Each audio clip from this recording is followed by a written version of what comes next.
Hello student, welcome back to my YouTube channel MS career academy. और मेरा नाम है मनीष राणा और आज हम क्लास 9th के फर्स्ट चैप्टर का पार्ट नंबर 6 पढ़ेंगे, जिसमें हम आपके एक्सरसाइज के क्वेश्चंस सॉल्व करवाएंगे। तो आज हम करने वाले हैं एक्सरसाइज 1.1 और एक्सरसाइज 1.2।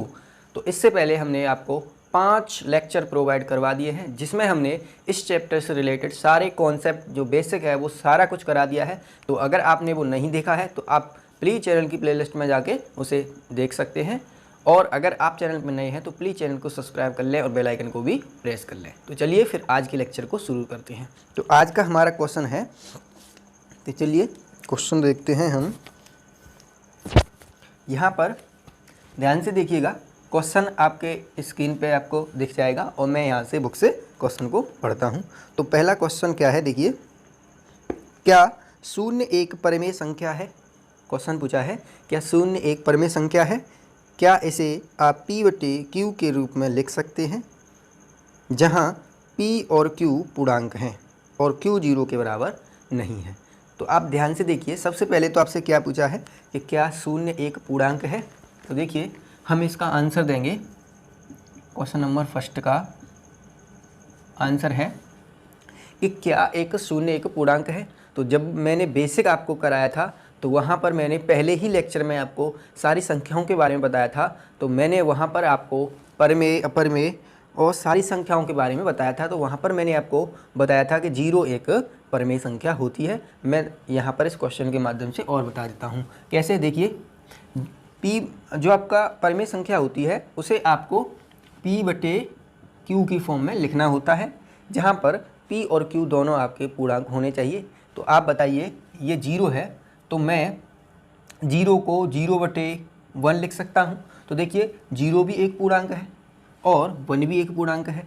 और यहाँ पर परिमेय संख्या की शर्त क्या होती है कि P और Q संख्या P/Q के फॉर्म में लिखी होनी चाहिए और P और Q दोनों पूर्णांक होने चाहिए और Q यानी इसका हर 0 के बराबर नहीं होना चाहिए। अंश 0 के बराबर हो सकता है लेकिन उसका हर 0 के बराबर नहीं होना चाहिए। तो यहाँ पर ये चीज़ सेटिस्फाइड होती है। आप यहाँ पर ऐसे भी लिख सकते हो कि 0 कोई भी संख्या लिख सकते हो, -1। अब -1 रखोगे तो -1 भी एक पूर्णांक है और 0 भी एक पूर्णांक है। तो आपका ये क्वेश्चन इस प्रकार हल होगा कि आप बता सकते हैं कि हाँ, 0 एक पूर्णांक परिमेय संख्या है। अगला क्वेश्चन है क्वेश्चन नंबर 2। तो क्वेश्चन नंबर 2 क्या है कि 3 और 4 के बीच 6 परिमेय संख्याएं ज्ञात करो। तो 3 और 4 के बीच 6 परिमेय संख्याएं, क्वेश्चन क्या है, 3 और 4 के बीच 6 परिमेय संख्याएं बतानी है। तो ध्यान से देखिएगा, परिमेय संख्या निकालने के लिए मैंने आपको 2 विधि बताई है। तो आप किसी भी विधि से इसको सॉल्व कर सकते हैं। तो चलिए इसको सॉल्व करते हैं। तो मैंने आपको एक विधि बताई थी कि आप क्या करें, जब भी आपको कोई 2 संख्याओं के बीच की परिमेय संख्या निकालनी है तो आप दोनों को ऐड करेंगे और उसमें 2 से डिवाइड करेंगे तो उसके बीच की संख्या निकल आएगी। तो यहाँ पर उससे भी निकाल सकते हैं आप। और मैंने आपको एक दूसरा तरीका भी बताया था कि अगर आपको जैसे 6 परिमेय संख्या निकालनी है तो आप क्या करेंगे, 6 + 1 तो ये कितनी हो जाएगी, 7। तो अब इन दोनों संख्याओं में आप क्या करेंगे, 7 से गुणा करेंगे और 7 से भाग कर देंगे। तो देखिए, 3 में मैंने 7 से गुणा कर दिया और 7 से भाग कर दिया। तो यहाँ 4 × 7/7। अब ये कितना हो जाएगा, देखिए 7 या 21/7, थोड़ा दूर लिख देता हूँ, और 7 चौके 28/7। अब देखिए, अब मुझे क्या करना है कि यहाँ पर अगली जो परिमेय इनके बीच की यहाँ से शुरुआत करता हूँ। तो 22/7, 23/7, 24/7, 25/7, 26/7, 27/7 और ये हो जाएगी आपकी 28/7। तो देखिए कितनी संख्या हो गई, 1 2 3 4 5 6। तो ये इन दोनों के परिमेय संख्याओं के बीच की 6 परिमेय संख्याएं आसानी से आ गई हैं। और देखिए, इसका मैंने ये दूसरे तरीके से बताया है और मैंने बेसिक पार्ट में आपको ये अच्छी तरीके से बताया है। अगर देखिए आपको मैंने इसके 2 तरीके बताए थे। तो एक और तरीका क्या बताया था कि इन दोनों को जोड़ लें और इसमें 2 से डिवाइड करें, तो कितना हो जाएगा 7 बटा आपका 2 हो जाएगा। अब ये संख्या आ गई एक किसके बीच, ये आई है 3 और 4 के बीच। तो देखिए मैं इसको ऐसे लिखूंगा, 3 और 4 के बीच कौन सी आई है 7 बटा 2। अब इन दोनों से निकाल लेंगे, तो इन दोनों को जोड़ेंगे, 2 से भाग लगाएंगे तो वो संख्या निकल आएगी। फिर यहाँ पर जो आएगी उसको और 3 को जोड़ेंगे और 2 से भाग करेंगे। ऐसे ही करके आप निकाल सकते हैं, लेकिन ये मुझे ज़्यादा सिंपल लगता है तो मैंने इससे कर दिया है। अब चलिए आगे देखते हैं क्वेश्चन नंबर 3। तो चलिए क्वेश्चन नंबर 3 को पढ़ते हैं। तो क्वेश्चन नंबर 3 में क्या है कि 3 बटा 5 और 4 बटा 5 के बीच पार 3। तो चलिए क्वेश्चन नंबर 3 देखते हैं। तो क्वेश्चन नंबर 3 है कि 3 बटा 5 और 4 बटा 5 के बीच 5 परमेय संख्याएं ज्ञात कीजिए। तो 3 बटा 5 और 4 बटा 5 के बीच आपको 5 परमेय संख्याएं निकालनी है। तो क्वेश्चन आपको स्क्रीन पर दिख रहा होगा। अब आप यहाँ पर देखिए क्या करना है, 3 बटा 5 और 4 बटा 5 के बीच 5 परमेय संख्याएं निकालनी है। 5 परमेय संख्याएं, तो बहुत सिंपल है, इसको हम सॉल्व करते हैं। साथियों मैं एक चीज़ आपको बता दूं, मैंने इसके 5 लेक्चर बेसिक के बनाए हैं। अगर वो 5 लेक्चर आप अच्छे से पढ़ लेते हो तो इन एक्सरसाइजों को करने में आपको किसी भी क्वेश्चन में कोई भी प्रॉब्लम नहीं आ सकती है, ये मेरी गारंटी है। आप एक बार देख लेना उनको। तो चलिए क्वेश्चन इसे देखते हैं। तो सबसे पहले आपको क्या करना है कि अगर 5 संख्याएं निकालनी है तो 5 + 1 करेंगे तो ये कितना हो जाएगा 6। फिर जो संख्या दी है उनमें उसी संख्या से गुणा करेंगे और भाग करेंगे। तो देखिए यहाँ पर क्या है, 3 बटा 5 में किससे गुणा, 6 से गुणा और 6 से भाग। देखिए यहाँ पर बेस सेम है तब हम ये काम कर रहे हैं। अगर बेस सेम नहीं होता तो फिर हम पहले बेस सेम करते और फिर इस प्रोसेस को फॉलो करते। अब यहाँ पर 4 बटा 5 गुणा 6 बटा 6, तो ये कितना हो जाएगा, 6 × 18 और 5 × 30, और यहाँ पर 6 × 4 = 24 और 5 × 30। अब क्या करेंगे, इसके बीच की संख्या निकालेंगे। काफ़ी सिंपल है, कितनी निकालनी है, 5 निकालनी है। तो ये कितने हो जाएगी अगली, 19 बटे 30, 20 बटे 30, 21 बटे 30, 22 बटे 30 और 23 बटे 30। तो ये 5 परमेय संख्याएं इन 2 संख्याओं के बीच की हो गई। तो ये काफ़ी सिंपल क्वेश्चन है, इन्हें आप आसानी से ज्ञात कर सकते हैं। चलिए अगला क्वेश्चन देखते हैं। तो आगे क्या है, ये आपके बहुविकल्पी प्रश्न है। तो आप स्क्रीन पर देखिएगा और आप बोर्ड पर देखिएगा और मैं इनको क्वेश्चनों को पढ़ता हूँ। तो क्या है, पहला है, चौथे का पहला है, चौथा क्वेश्चन है, नीचे दिए गए कथन सत्य हैं या असत्य, कारण के साथ अपने उत्तर दीजिए। कारण भी बताना है। तो पहला है, प्रत्येक प्राकृतिक संख्या एक पूर्ण संख्या होती है। तो देखिए मैंने पहले ही लेक्चर में ये सारी चीज़ें डिस्कस की हैं। तो आपने अगर पहला लेक्चर नहीं देखा है तो आप उसको पहले जाके देख लें। तो चलिए मैं आपको ये बताता हूँ कि क्वेश्चन नंबर 4 का फर्स्ट है। क्वेश्चन नंबर 4 का फर्स्ट क्या बोला है कि प्रत्येक प्राकृत संख्या एक पूर्ण संख्या होती है। तो देखिए प्राकृत संख्या क्या होती है, मैं वो पहले आपको बता देता हूँ। प्राकृत संख्या 1 से शुरू होती है अनंत तक, 1 से 1, 2, 3 ऐसे ये कहाँ तक जाती है, अनंत तक।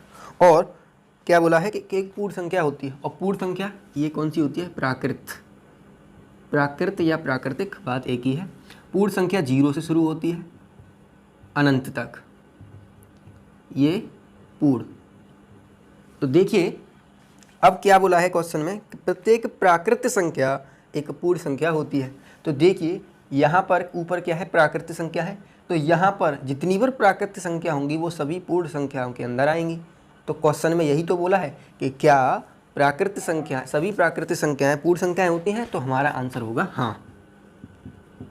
और लेकिन अगर इसका अपोजिट पूछा जाता कि क्या सभी पूर्ण संख्याएं प्राकृत संख्याएं होती हैं, तो आपका आंसर होता नहीं, क्योंकि यहाँ पर 0 होती है और यहाँ पर 0 नहीं होती है। तो आशा है ये क्वेश्चन आपकी समझ में आ गया होगा। तो चलिए अब हम इसका सेकंड पार्ट देखते हैं। तो सेकंड पार्ट में क्या है कि प्रत्येक पूर्णांक एक पूर्ण संख्या होती है। तो ये देखिए बिल्कुल गलत है, सत्य नहीं है। क्या है? असत्य। कैसे है मैं आपको बताता हूँ। प्रत्येक पूर्णांक एक पूर्ण संख्या होती है। प्रत्येक पूर्णांक, तो देखिए पूर्णांक आपका माइनस में भी होता है। अगर मैं माइनस का बन लूँ तो ये पूर्णांक है लेकिन क्या ये एक पूर्ण संख्या है? नहीं, क्योंकि पूर्ण संख्याओं में केवल धनात्मक संख्याएं होती हैं, ऋणात्मक संख्याएं नहीं होती हैं। तो ये बात भी आपकी समझ में आ गई होगी। अगला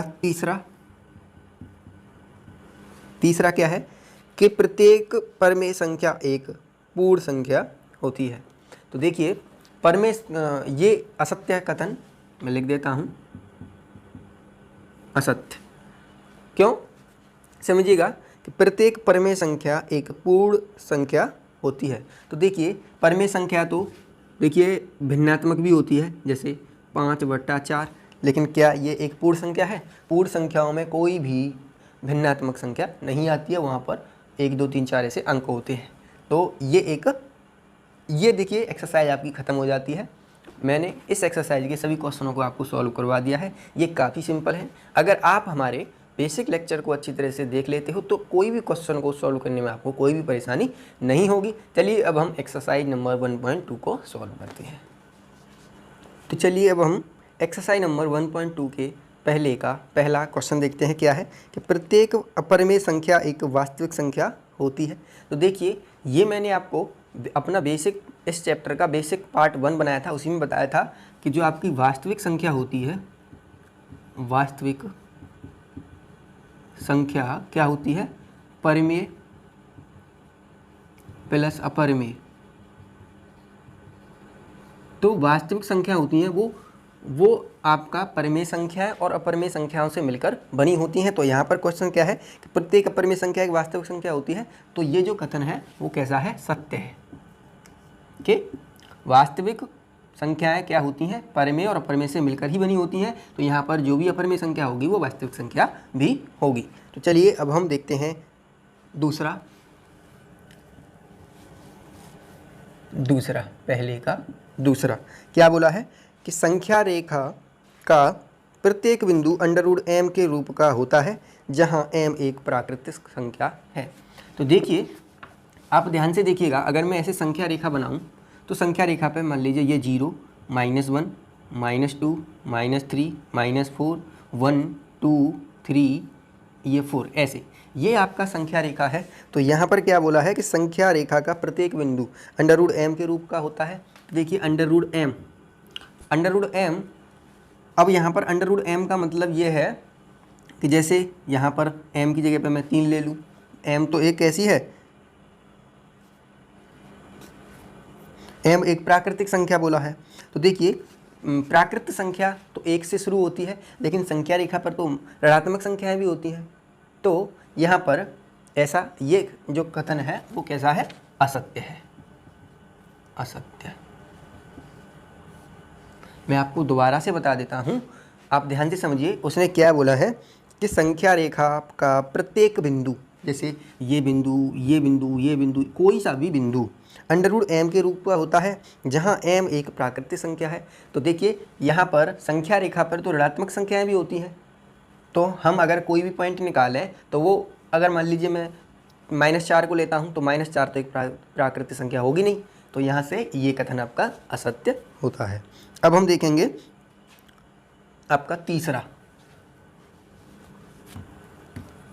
यहाँ पर तीसरा क्या बोलता है कि प्रत्येक वास्तविक संख्या एक अपरिमेय संख्या होती है। तो ये बात बिल्कुल गलत है। कैसे? ये भी आपका असत्य है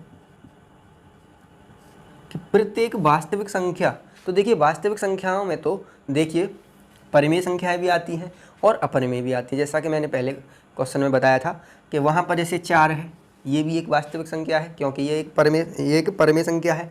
तो यहाँ पर क्या बोला है कि प्रत्येक वास्तविक संख्या एक अपरिमेय संख्या होती है। तो बताइए ये 4 है, क्या ये एक अपरिमेय संख्या है? नहीं। वास्तविक संख्याओं में तो परिमेय भी आएगी और अपरिमेय भी आएगी, और ये एक परिमेय संख्या है तो ये वास्तविक में आएगी, लेकिन क्या ये एक अपरिमेय संख्या है? नहीं। तो यहाँ से ये भी आपका कथन असत्य है। तो चलिए अब हम क्वेश्चन नंबर 2 देखते हैं। तो क्वेश्चन नंबर 2 क्या है देखिएगा कि क्या सभी धनात्मक पूर्णांकों के वर्गमूल अपरिमेय होते हैं।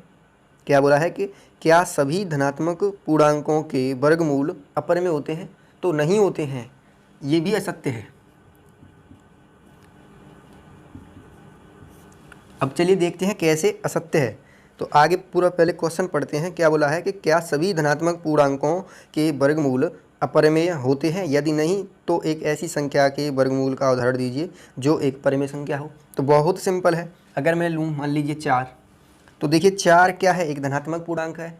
अगर इसका मैं वर्गमूल लूँ तो क्या होगा, 2 आएगा, और 2 एक परिमेय संख्या है तो अपरिमेय संख्या नहीं है। तो यहाँ से ये बात आपकी प्रूव हो जाती है।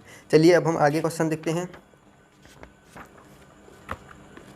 तो अगला क्वेश्चन है क्वेश्चन नंबर 3 कि दिखाइए कि संख्या रेखा पर ऋण 5 को किस प्रकार निरूपित किया जा सकता है।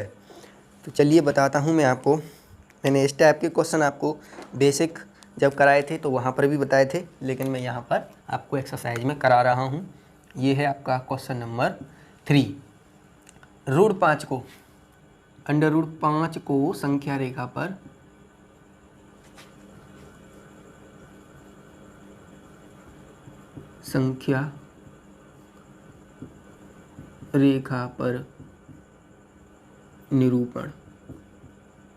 निरूपण करना है।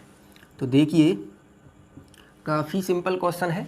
मैंने आपको इस प्रकार अंडर रूट 3, अंडर रूट 2 ये सारी संख्याओं को संख्या रेखा पर दर्शाया था। तो उसके लिए मैंने आपसे क्या बोला था, सबसे पहले आपको संख्या रेखा बना लेनी है, और ये आपका 0, ये -1, ये -2, यहाँ 1, यहाँ 2 और ये आपका 3।